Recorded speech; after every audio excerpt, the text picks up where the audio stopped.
Hey guys, look what just came in the mail for me today. Well, by the time you guys see it, it's probably not today, it's probably a little bit in the future, but that's alright, doesn't matter. I got this. It's a Takeda Riken brand,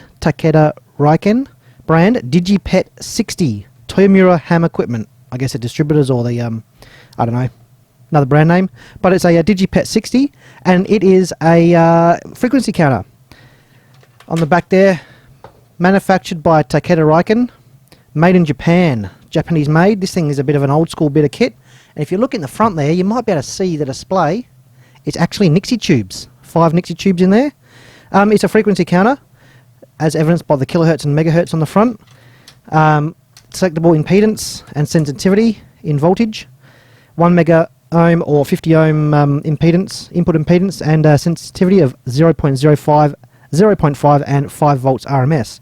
And there's these 2 add-on modules. I think these are like options that you can attach to the bottom somehow and give you different ranges. So this one here, the KP460, is 400. It says here 420 to 460 megahertz, 50 ohm input, 2 volt RMS, and the bottom one here is 130 to 160 megahertz, 2 volt RMS input, 50 ohms. And that's a Digipet-160 on the bottom there. So I think these are just like they're kind of like frequency shifters. So this can read a certain frequency range, and if you want to go outside of that, you use these modules to then shift whatever frequency you're putting in into a range that this can read. So maybe if that's 420 to 460 megahertz, that might shift it by like divide by 100 or something. Same maybe with this one, 130 to 160. So instead of being out of range, you'll see 4.20 blah blah blah blah, and then you just mentally change the decimal point or something. I haven't actually tried these out yet. I've quickly turned this on because I was so excited, which we'll do now. I'll turn it on and I'll hook it up to my audio frequency generator because I don't actually have a anything about audio frequency. So there we go, screen comes on. I'll turn the lights off. Yeah, there you go, you can see that 0.0000, 0.000. And if I hook up my lead and hook it up to this frequency generator, I think in a very early video, or a much earlier video, I actually rebuilt that frequency generator, AG202A by Trio, who became Kenwood maybe, I think. Anyway, we'll turn that on. And there we go. Look at that. Pretty classy. I like that. I like Nixies. So the next step, now we know it's working, is to turn it into a clock, of course. Ha ha, no, we're not going to turn this into a clock. We're going to restore it, and I'm going to use it for its intended purpose. I probably won't use these because I don't really have a use for them that I can think of straight away. I won't throw them away, I'll keep them, but I'll probably detach them and put them aside. But I want to keep this, and I want to put this on top of, mount it, like, just sit it on top of the frequency generator that's just up here, and use it as a display, because the frequency generator I've got is just a needle display, kind of like on your tuner for your radio, just a needle that moves. So it's not so precise, but I wanted a display, and I didn't want something like just a cheap eBay thing. I wanted something with a bit of class and a bit of style. So I found this on Yahoo Japan, and yeah, here it is. So now we know it works. I'll dial this up and down a bit. You can see it changing there, just random. That's about 40 kilohertz. If we drop down the range, what's that? 0.4 kilohertz, 400 hertz. So it's working pretty well. Probably some capacitors in there which we'll replace just as a matter of course. And yeah, see what else we can find inside, give it a clean out. So let's turn the lights back on, and we'll open the lid and see what's inside. Okay, so on the back, before we open it up, we've got actually got a 12 volt input, so you can run that off your car battery or an external battery or some sort. That's probably just so that, being a piece of equipment for like ham radio and that, you can use it out in the field, or if you've got a 12 volt bus on your bench or whatever, you can use that. So it's portable. Got a convenient carry handle on the case there. We've got this plug here, CONV, C-O-N-V. That'll be for the converters, these 2 boxes. So we got 2 wires there. You can plug which one you want in. That will be just providing power and whatnot into these, whichever one you're using at the time. And it's also got 2 cable hooks, so when you're using the power or if you're carrying it around, you can wrap the cable up nice and neat and doesn't dangle around and get damaged. So that's not too bad. Case has got all vents everywhere with some mesh in there to stop small things from falling in. Both sides and the top. So if we rip the top off, I think it's these 2 maybe. Yep, that's all. And as I say, we are in like Flynn. Looks like a whole heap of TTL. What's that? HD 2517. 2517. It's got 7475. So that's like the 70s, I guess. 74H103. 74S112. These are old. 7490. AN. That's Texas Instruments. But that's like just a 7490. That's not even a special one. That's just bog standard TTL logic. All over the place. All TTL. What do we got over here? 7490s. 74H73s. 7400. That's like a quad input NAND gate or something, I think. But yeah, looks like maybe someone's had a little bit of a go at it here. That's what that Texas Instruments one there is. That's a not quite sitting flat. Someone might have had a bit of a repair job there. Something in that box. This looks like an oscillator up here. We've got a crystal and some adjustable capacitors. Obviously our main input transformer there. A little box here as well. This is just shielding the input jack and the sensitivity and the impedance switches on the front. But this box here, if I open that up, what have we got? Interesting.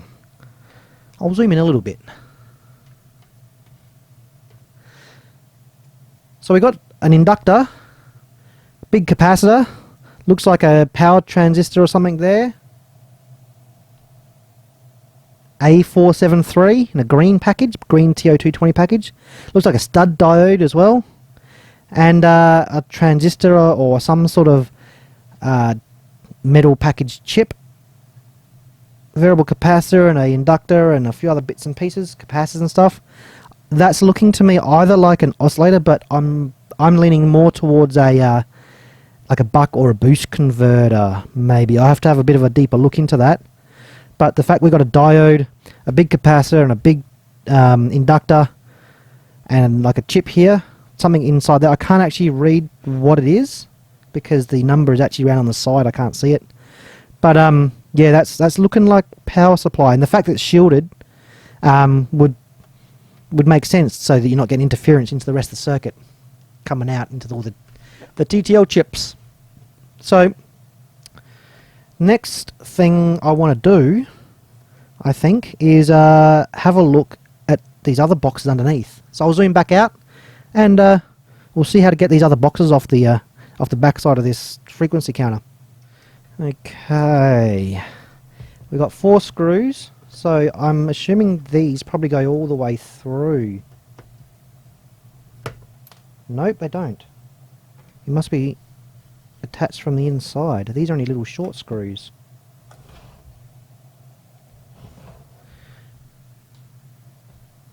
I thought they might have gone all the way.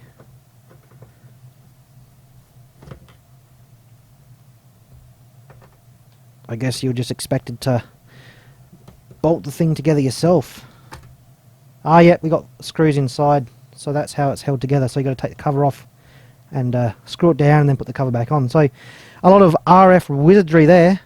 Jeez, I have got absolutely no idea about that. That's all black magic to me. Let's take the cover off and have a look anyway. This is all just wizard greybeard stuff. Inductors and capacitors and esoteric tongue sticking outing in certain directions. Hold your tongue in the right position and tweak things. Look at that. Oh, looks like that. Oh, that might have been. That looks like it was broken. Must have been dropped. One little standoff there. Anyway, so it's RF capacitors, little, hang on, I'll get a pointer. Little white dots here, look like little RF, not capacitors, transistors.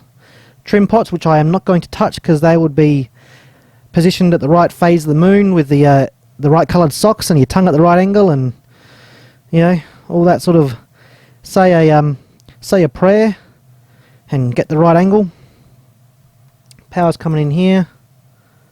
So we've got a axial capacitor there, 10 volt 33 microfarad. That might be a bit of smoothing for the input voltage. But yeah, I'm interested. They didn't actually use a panel jack for the output. It's just a loop. That's so you can just loop it straight to the input on your frequency generator. But I guess that means you don't have to worry about a little fly lead, like a small BNC to BNC cable. It's just integrated. But yeah, I'd say even these coils, they stretch these coils in and out as needed when they're tuning it. Some of them are stretched a bit in certain directions, so beyond me. So I'm sorry, I can't tell you exactly how that works, except to say that it probably does work.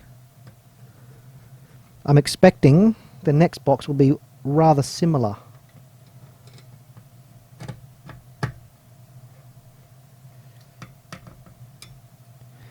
Just waste a bit of time putting these screws back in so I don't forget where they go. Alright.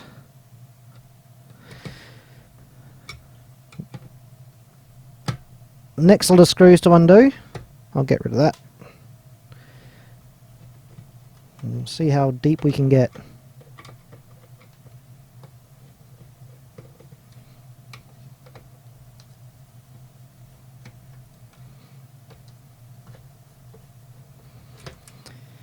So like I said, I don't plan to use these. I'm not planning to throw them away, but I'm not planning to actually use them.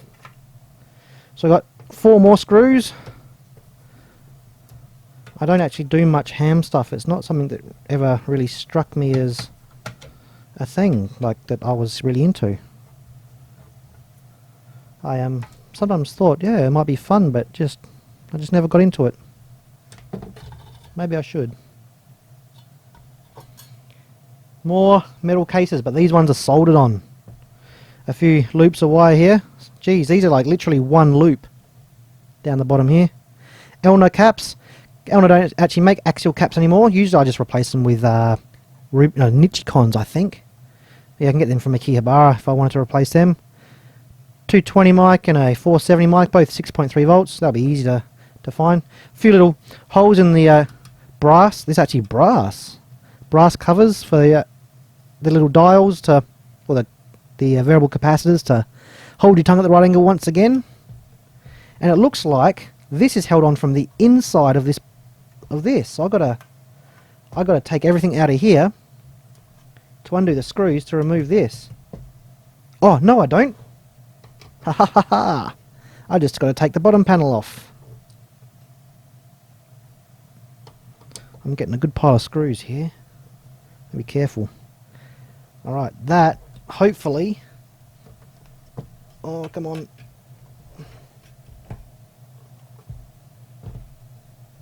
Ah, jeez. Got it. Oh, there's our mains fuses.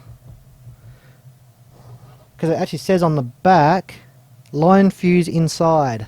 Upside down, line fuse inside. And there they are there.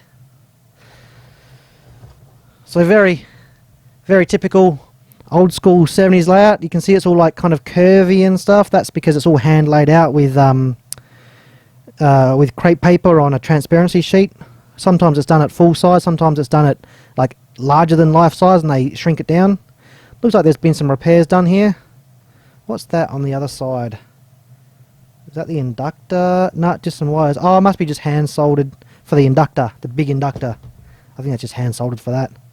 And over there we've got some other bits and pieces, just general stuff.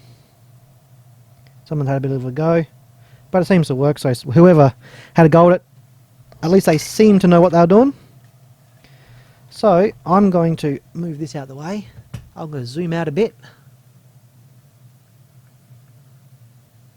And I'll take this off. More screws, because I plan, hopefully, to be able to take the feet from here, these feet, and put them onto the base. I think that would have been the original intent.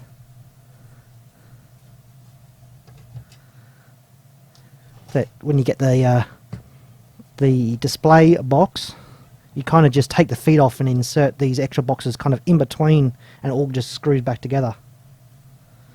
This is probably something that you had to do yourself, unless you bought it, you know, with these attachments already attached. But if you bought them after, they probably just give you an instruction manual and say, "You're a big boy, go and do it yourself." Alright, so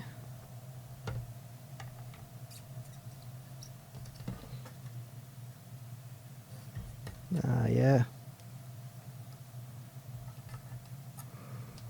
there's 1 foot.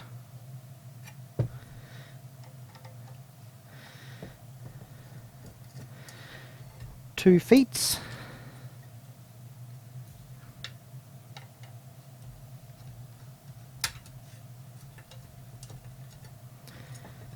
Four feet. 3 feet. I can count goodly. And 4. There we go. Now these should just fit. I wonder if I should use these countersunk ones, if they will fit. Maybe they won't. Oh, yep, the countersunk ones do. Great.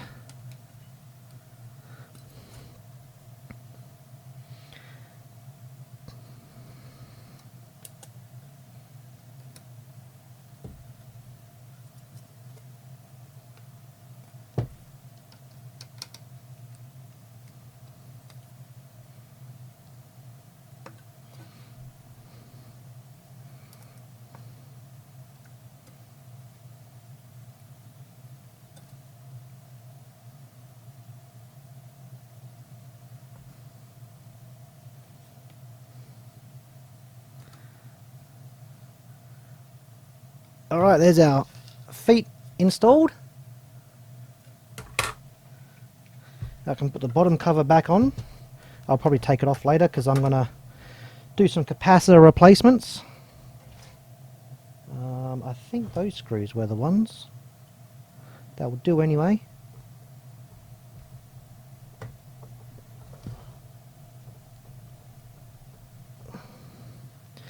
Yeah, I'll replace the capacitors and stuff. If I'm lucky, I might be able to find a manual. I don't know how lucky I'm going to be with that, but I might. Because that will then let me check the calibration. There's not much adjustment in there that I can see. We've got the 2 little capacitors up here, but they're kind of soldered into position. But it did seem to be pretty close, so I'll check it against the my Keysight. I've got a 34461A benchtop multimeter just sitting right here, so I can feed something in.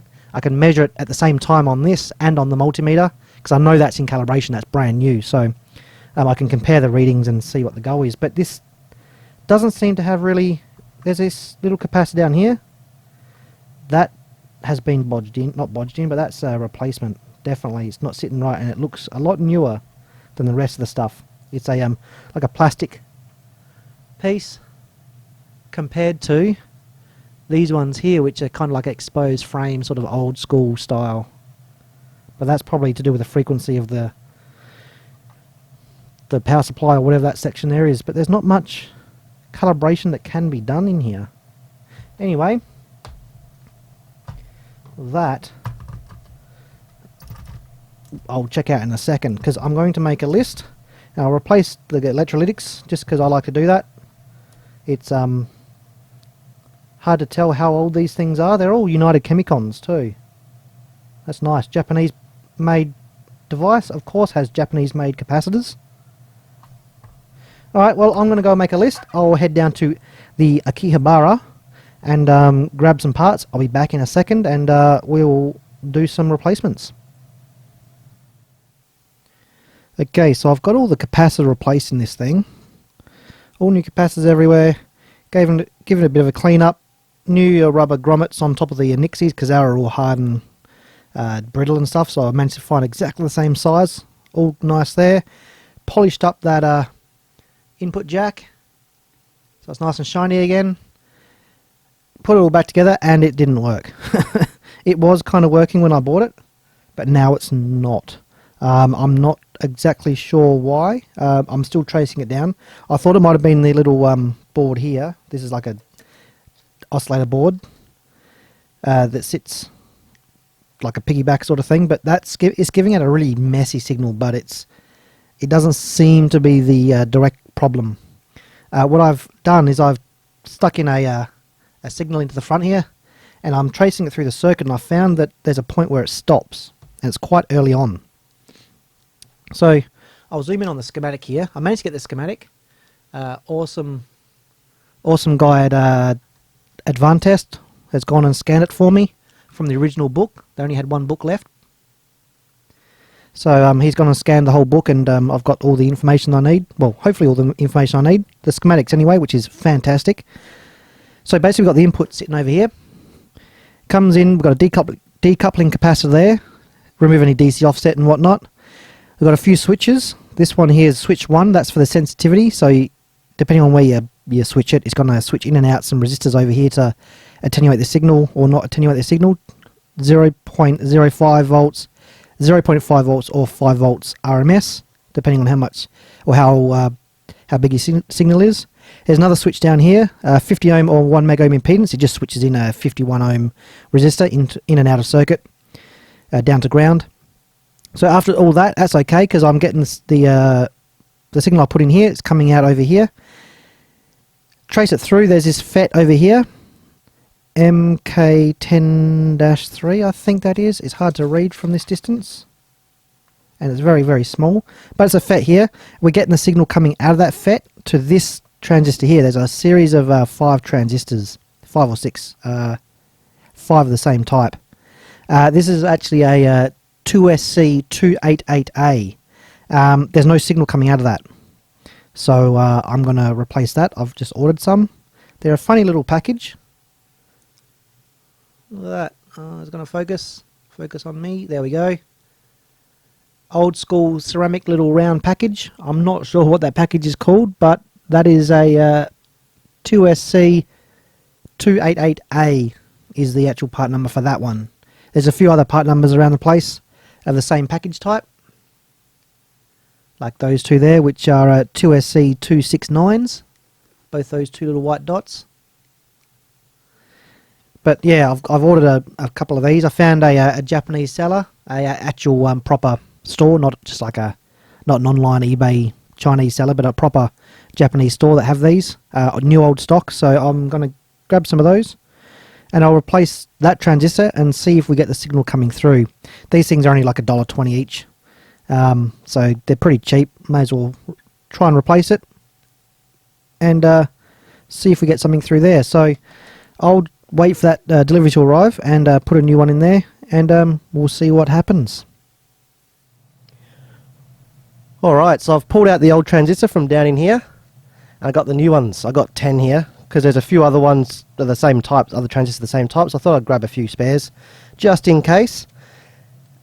So, I'll, where's my knife? I'll pull these out of this bag.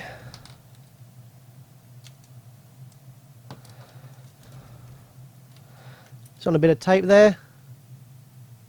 Nice and convenient. We'll stick one in here.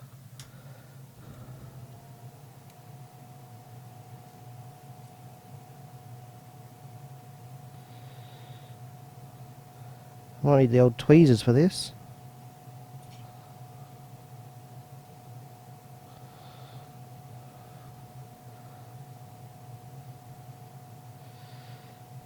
Old shaky old hands.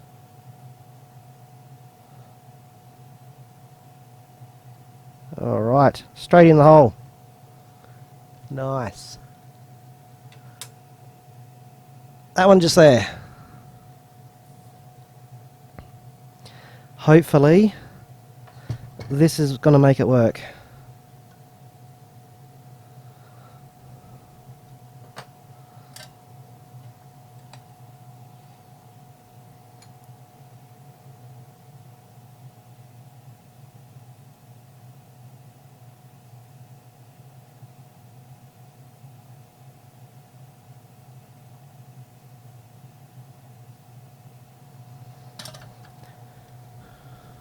Alright, that's the transistor replaced.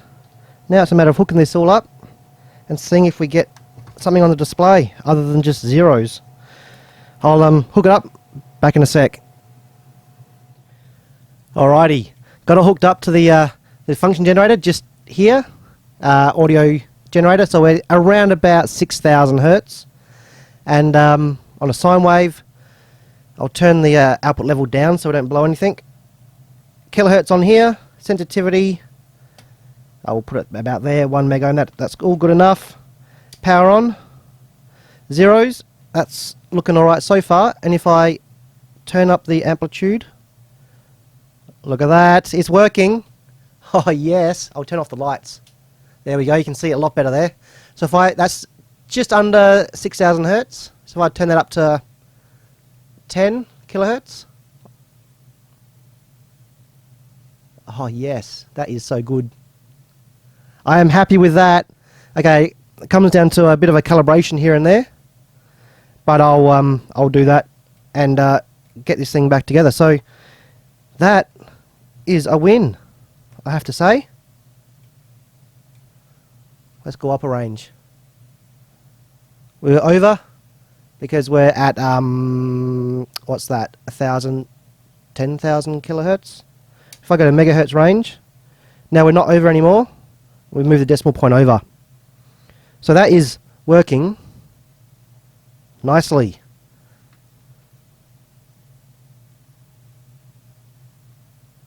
Yeah. Thumbs up. Alright. That's pretty much it. I've just got to put the thing back together. I've got the shield can to put on here. I'll turn this light back on. So I've got this shield can to put back on for the input side. I've got one more axial capacitor to replace inside here. This is the power supply section, and that's providing the power for the tubes. Yeah, and we're pretty much all done, all cleaned up, all restored. Looking pretty good. I'm happy with that. So that's going to go on the bench, just sitting up here above my audio generator, and that will be the digital readout for this this audio output generator. So all in all, a nice repair.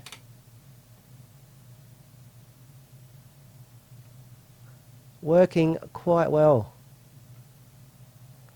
That's really good. That's really good, actually. Alright guys, with that, don't forget we got the Patreon. If you feel like it, hit that subscribe button. Just keep watching the videos. We'll see you next time with another repair, restoration, whatever I come across in Akihabara. See you then.